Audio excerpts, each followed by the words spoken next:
What's up, SnowTrax Nation? I'm here in Sherbrooke, Quebec at Skidoo's training facility, and I'm going to be joined by Frederic Desjardins, Skidoo's engineering project manager. And today we're going to be getting answers to some questions I have and some questions that you've submitted about Skidoo's deep snow lineup. On deck today is the entire deep snow lineup. So let's get started.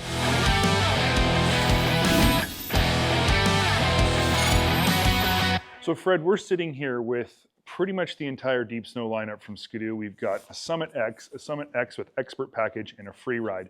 And in the past, Skidoo has sort of delineated these models almost by saying there was good, better, best. But we all know that that wasn't really true. There was no good, better, best. They were just different. And for 2025, you've taken a different approach to how you categorize your mountain lineup. So why don't you describe for me a little bit about how that's changed and maybe how you see these sleds fitting different types of riders. Correct. So we start this in 2020 with the introduction of the Expert. Okay. So now we consider these three sleds premium sled. Okay. So the X, okay, is more lightweight, agility, effortless throughout the day. The Expert is more precision, confident. You know, if you want to go in tight trees, okay, side hilling, this is the machine you need. And the Freeride is more the send it spirit, okay? The full capacity, you want to jump a cliff, okay? That's the sled you want to be on. So instead of saying that one package, you know, there's a hierarchy of packages, what we're saying now is that each sled, and this is how I've always felt about these sleds, to be honest, is that, you know, the X package is meant for the rider who maybe doesn't go in the tight trees as often and wants a sled that's effortless to ride, is maybe a little bit more fun and forgiving, something that you can ride all day.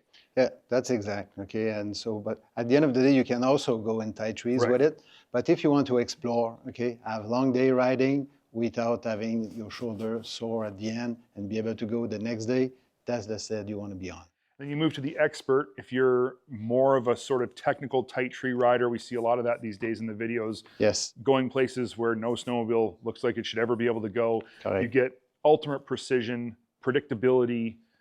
This is the sled you want when you're going to be going fast, high track speed, tight conditions. Correct. So this sled, okay, with the rear skid design being fixed, okay, the long rod track and the ski, the DS4, that's the one that if you need to pick a line very precisely, okay, that's the sled you want to be on. And then of course, the Freeride is pretty self-explanatory. It's right in the name. Yep. And exactly what you said, hit big jumps, you know, bow ties, turn downs, the whole thing all day long. You know, whatever you want to do, you can do it. You won't reach the limit of that sled. Okay, so that's... You'll find your limit before you find its limit. Exactly. That's awesome. Okay, so you touched on it a little bit, but why don't we talk about what each of these packages entails, what they're made of, and we can hint while we're doing that just a little bit on why that works for that type of rider. So we'll start with the Summit X. It's got some features that you guys innovated yourselves many years ago that really did make mountain riding easier. Correct. So let's start with the rear skid. Okay, so the track on it is a flex edge. So the side of the track is more flexible. So it helped to initiate, okay, as well as the rear skid, the T-Motion X. So this one is having a pivot. So when you lean, okay, it's go by itself. And the front end, okay, is having a softer Shox setup, and also the DS3 ski that are more easy to turn, okay. So the front combined with the rear, okay, help you to really go where you want just by some people that are not used to it, they override it. You know, it's so easy to go on the side with it. And when you get your balance, okay, so you don't have to put any effort, okay, it goes where you want. I will admit that when I first started riding T-Motion equipped sleds with flex edge tracks, I overrode them like crazy and couldn't figure out why I kept falling over. It's because I was just trying too hard. You don't need to try. It's incredible. It was really an innovation, and it really did change the mountain industry when you introduced T-Motion with flex edge, because it took away so much effort, made for a longer, more enjoyable day, less fatigue, and opened up mountain riding to a lot of new people who wouldn't have physically been able to do it before. Correct. Okay, so this will bring you a spot that you didn't think before that you can go. Okay, so that's amazing. Let's talk about the Expert. It's very different in how it's designed to be ridden, but it looks very much the same. So let's talk about what the differences are and why they work perfectly for the guy who wants that precise, tight tree riding kind of sled. Correct. So let's start again with the rear skid. Okay, the rear skid is rigid. So there's no movement at all. Okay, just the stroke of the suspension, but on this side there's nothing. So no T-motion. No T-motion. Okay, and the track is full rod, so you have a full. The rod goes till the end of the track, so it does not flex at all. So it will never wash out. Okay, so you can have a side hill in the very steep hill, and it won't wash out under you, so you can keep your line and go with confidence. Okay, so technical terrain, and you can go in there with confidence. And this is all supported by the DS4, which is a ski that is a little more aggressive. Okay, you have to put some more input in, but it's much more precise. So this would actually play very well as also into lower snow conditions or harder snow conditions where T-motion, as it flexes on an angle, you might be more likely to wash out in those types of conditions as well. So if you're riding spring conditions, this is going to keep you on your edge a little bit more confidently. Correct. Where the flex edge, okay, in some, when you cross old trench, okay, in the hard snow, maybe sometime you'll feel a bit that the rear end try to wash out a bit. Mm-hmm. On this one, he'll just keep his line. As much as I would like to be this kind of rider, I'm pretty sure I'm just an ex-rider. Yeah, most of us are more ex-driver, but the good thing is that we have all of them, so right. You can pick your ride. And then you move across to the Freeride, and this is just a very different beast altogether. There's a lot of stuff that's different about this sled, so let's talk about that one. Yeah, so in 24, okay, we kind of give it a little boost, okay, with the bigger shock and the turbo and the 146. So that thing is the thing that the younger guy, or let's say the guy that want to do geo can to play on the side of the hill for the full day, you know, doing some flips, that's the toy, okay, for these guys that maybe in the summer they are in a skate park, okay. So that's the sled they want to be on. The capacity of the suspension is it's almost equal to an MXZ. So if you go on the trail in the bumps, if you race from your trailer to the mountain, that's the sled you want to be on. Okay, and if you go in the snow, it has also the summit capacity. So it can still go wherever you want to go. Yep. But when you want to go big, it can do that too. Correct. And one of the big difference also is the front end. The Freeride is mounted with 36 front end width, mm-hmm. and the other are 34. So okay. You also have rack steering in the Freeride. Correct. So again, when you go on harder stuff, very fast, okay, there's no bump steer at all. So you keep a very precise line at high speed, okay, without having a kick, okay. So this will help you to get a more precise ride in the gnarly terrain. Also, the rack steering, I've noticed, helps a lot when you're going up and down the mountain to the spot you want to ride in the crazy whoops that all mountain trails seem to have. The front end doesn't wander. It stays straight as you're pounding through those bumps, which I absolutely hate, but they're kind of the price you pay to ride in deep snow. So having that front end just seems like a really, really great feature. Yeah. You feel like on rail. Yes, that is very true. And the 36 wide front end as well. Yep. Let's talk a little bit about some of the options for these sleds, because there's some that are very similar and then there are some that are different between each one. So why don't we talk about motor options first? Okay, so these three sleds can come with the 850 normally aspirated or the 850 turbo, the most powerful two-stroke on the market. So these three, as I said, you can have them either normally aspirated or turbo.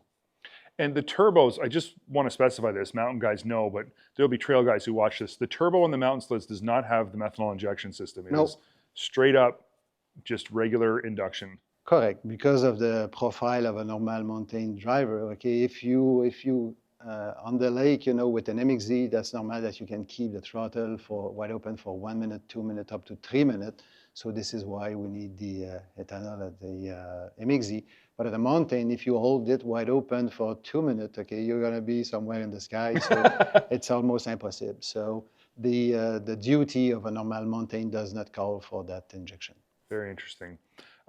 Now there's quite a lot of difference in track length availability for these three models, mostly with the Freeride, and then lug height as well. So why don't we talk about these two and how similar they are, and then we'll talk about the Freeride separately. Correct. So the X and the Expert, you can have them both in 154 and 165, and the 154 is available in 2.5 and 3-inch lug, and the 165 is just 3-inch lug.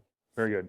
Now the Freeride is kind of the unique one, the cool one that everybody loves, right? Yes, with the 146 2.5 inch by 15, and this is a 286 pitch, and you can have it also in 154 2.5 or 154 and 3. It's the only one available as a 146 turbo, though. You can't get that anywhere else. No. And that is, from what I understand and from what I've heard from the guys who ride them, that is the wheelie king. Nothing gets the skis up better than that does. Correct, correct. Some lift the ski, you know, and they can run. It's amazing how far they can go on the rear wheel.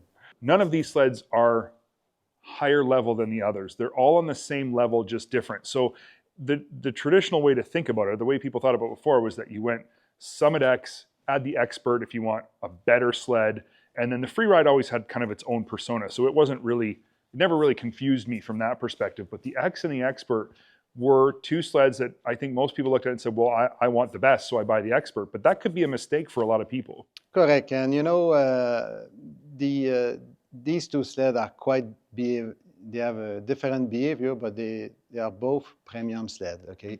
The Summit X is more on the light side, so that's why we don't have the piggyback shock as an example, just to keep it very light. And yeah, so these, again, I'm repeating myself here, but they are both premium, but they don't behave the same. One is soft, easy, okay? The other one is a little harder, but more precise. And just to reinforce that, they're both available with turbos. They're both available with the same track lengths and track options. They're both available with a 10.25 display. There's really no difference in terms of premium features that you can get with either. The biggest difference is the skid frame and the shocks, really. Correct, and the ski. Right. Okay, and now, okay, because the color is very important for our customer. And in 25, we offer both of these sleds in 3 colors, blue, gray, and black. So now the color is not anymore a point of selection or a purchase decision. So it may look like a detail, but it's an important detail. So now offering them in the same color, that's we hope that the X guy will go on the X and the Expert will go on the Expert, not because of the color, because of his need. We're trying to remove people buying sleds based on ego and just buying sleds based on what works. Yeah. That's the way it should be. Correct. And we try to educate, our dealer, our customer, and if we keep hammering it, at one point, I guess we're going to have it. Let's hope so. Yeah. And then, of course, the Freeride is the one that stands out because, I mean, you guys just pick the craziest colors for the Freeride every year. Yep. Yep. So that's the one that stands out, in the field when you pick the Freeride color of the year. So. Well, it stands out this year. It couldn't get more yellow. Yeah, correct. So this flare yellow is quite flashy. Talk to me about technology and technology integration into these vehicles. You're offering the 10.25 display. You've got very unique different hoods for your mountain sleds, the way the display integrates, the way it's flat. There's a lot of features in that display that work perfectly for a guy who's out in the mountains and is going to want to find his way home. So let's talk a little bit about some of the specific features that are unique to Summit and how the display integrates into those features. Yes, so this year in 25, now we do have a GPS on board and with the embedded map. So you don't need anymore your cell phone. You just have in the screen a topographic map with the trail, if there is trail. If there's no trail, you can have your breadcrumbs. So if you're lost, you just follow your path to go back home. This is a huge feature, and I have to say that if you have a 23 or 24, you can reflash this and install the GPS. It's plug and play. For a mountain guy, probably having his phone connected, the features that are added using the BRP Go app, they're great features, but they're probably not as important to him as simply knowing if I turn around now, I know exactly how to get home. So he's probably more likely a guy who's not going to put his phone in the compartment. He's going to keep it in his backpack or something like that too. Correct. In the last few seasons, we are always keep talking with our customer, And the Summit guy, okay, don't like to hook his phone with the wires, so we are now offering them the opportunity to have the map without having to connect the cell phone. The BRP Go, though, it can be used because you can download the map and everything. It's a little more complex, okay, but at the end of the day, there is benefit too. But if you don't want, okay, the embedded map that is in is already quite good without the cell phone. Awesome. Now, there are some things about your deep snow lineup, visual things that are very different from your trail lineup. There's a lot of manufacturers who, when you look at deep snow and trail, they look exactly the same. That is not the case with Ski-Doo. You've done some very interesting physical changes here. Why don't you talk to me about a couple of those and why? Correct. So when we went from Gen 4 to Gen 5, okay, we wanted to have a specific mountain vehicle.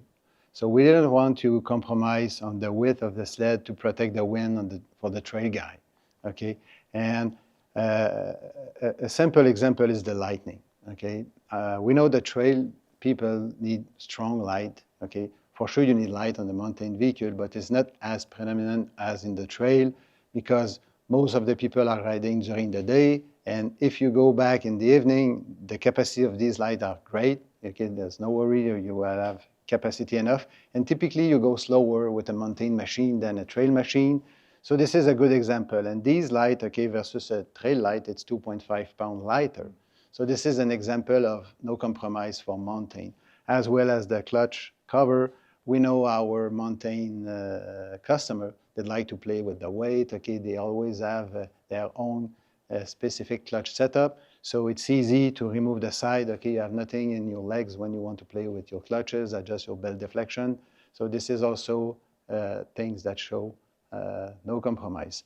And you can see we did not made that hood and dash for wind protection, okay, because you don't need wind protection when you are backcountry driving. So this is all little thing, okay, that make the experience deep snow on our deep snow vehicle better than the competition, which are all alike, okay, they just change more or less the track.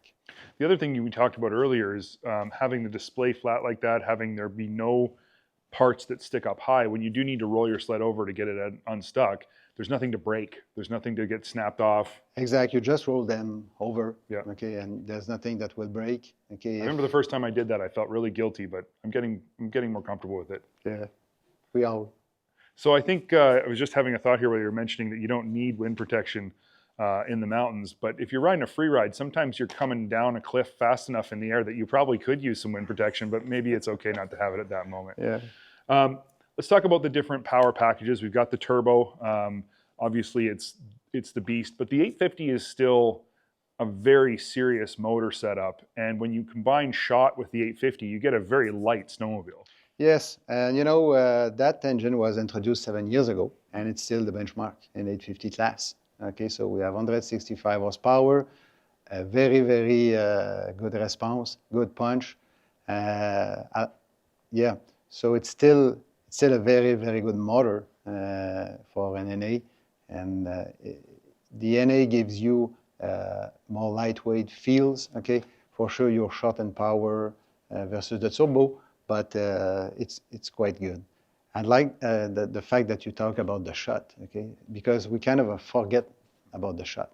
We introduced this in 2018, and that thing, okay, when you go out for a long day, a typical mountain day, okay, you might restart your vehicle 40, 50 times, okay, and our competitor, okay, sometimes you need to pull the rope twice before it fire up. So at the end of the day, it makes a huge difference to be able to start your vehicle with the rope only once in the morning and to ride a full day without having to pull again for no or almost no weight extra. It's just 2 pounds. It's amazing. And we forget about it because now it's like it's in there. Get all the benefits of electric start with none of the downsides of the weight. Correct. Yeah. It's 2 pounds. When you combine that with the X being as light as it is just in general, that makes for a very, very light mountain sled. Yep. Which again plays into the flex edge T-motion, easy to ride, low fatigue. It all plays together to make for a sled in that package that you can ride all day, anyone can, and not wear themselves out. Yep. Unless you're me and you get stuck every 5 minutes, then you're worn out for other reasons. But Exact. that's just me. But when you get stuck, okay, and it takes you half an hour to get unstuck, okay, and you can push a shot and start, it's like, thank you. I don't have the energy to pull the cord is not there sometimes. That is very, very true. Yeah, yeah. And then, of course, with the NA, I mean, that motor has proven itself time and time again. The 850 E-TEC, it's bulletproof. Yep. And one of the things that stands out to a lot of people, and actually the reason that shot works on that motor, is how precisely calibrated it is and how clean and smooth and how it just starts like every time. If you didn't have that kind of precise calibration, shot wouldn't really work. Correct. Okay, with the direct injection, we have stratified mixture, okay, from the starting to a given RPM. So you just need one spark and you're running. One spark every time. Yeah, every time. Very consistent. Yeah. It's what people have come to know and love about the 850. It's why people love E-TEC so much. And again, why you can develop shot and have it work as perfect as it does every time. Mm-hmm. I guess the last thing we could cover about these that set them apart, we've talked about the suspensions being different, the capabilities being different, some of the features, but one of the big delineating factors between the three is really the shock packages. And again, this is a spot where people can get caught up. They can look at the X and say those are inferior shocks, but they're not, because they are what they are for a very specific reason. So why don't we talk about the differences in shock packages and why each package is perfectly suited for each model. Correct. So having in mind, okay, again, lightweight, effortless, agility, the shock package on the X, okay, with the 36 KYB is perfect because you have the damping you need, okay, at no weight extra. On the Expert with the Pro 36, okay, you have more capacity, you have the piggyback, so everything is keeping cooler. We have adjustability so that you can fine tune it more, but you have more capacity but a little extra weight, okay?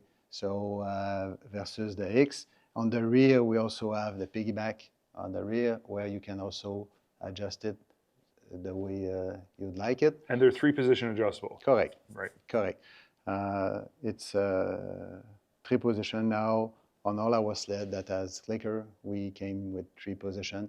It's more friendly and it does the job very good. Mm-hmm. And then you get to the Freeride, and that's just a whole different deal when it comes to shocks. Correct. So it's a Pro 40. Okay, these are massive shock. Yes, they are. Yeah. As I said, you won't see the limit of this. Okay, I don't want to hurt you, but there's no way you're gonna bump this out. Okay, so the capacity of this is amazing, and the shock quality with the piggyback and everything, you can go on and on and on. Okay, they will not overheat. Okay, so the performance will repeat. You will not fade them out.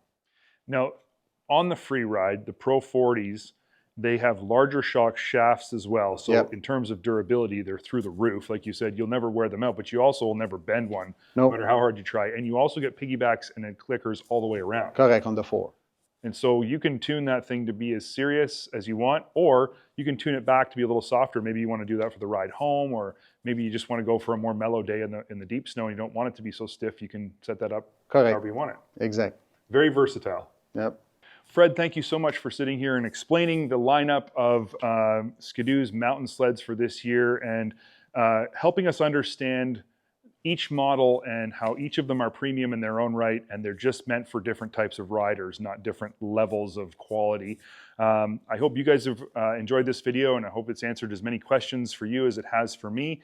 This is one video of a 4-part series, so make sure you check out the other 3 and subscribe to our channel so you don't miss any of the upcoming information.